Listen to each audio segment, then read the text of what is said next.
අම්මාගේ හීන මල්.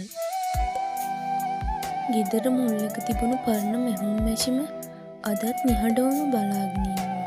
ඒ මැෂිමේ කරකැවෙන රෝදයත් එක්කමයි මගේ අම්මා එයාගේ ජීවිතේ හීන මැහුවේ.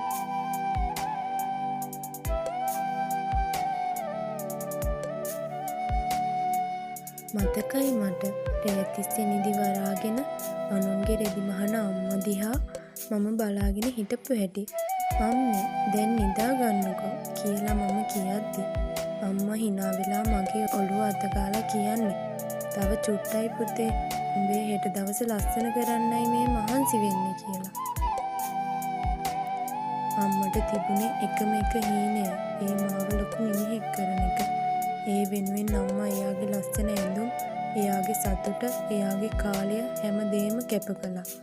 අම්මගේ දෑත් රළු උනේ මගේ අත් සිනිඳු කරන්නයි. අම්මගේ දැස් පෙනීම අඩු උනේ මගේ ලෝකය ආලෝකමත් කරන්නයි. අද මම ලොකු මිනිහෙක් වෙලා ඇති.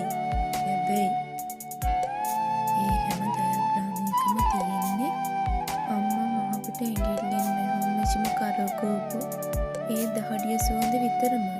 අම්මෝ ඔයා මට දුන්නේ ජීවිතේට මම කොහොමනම්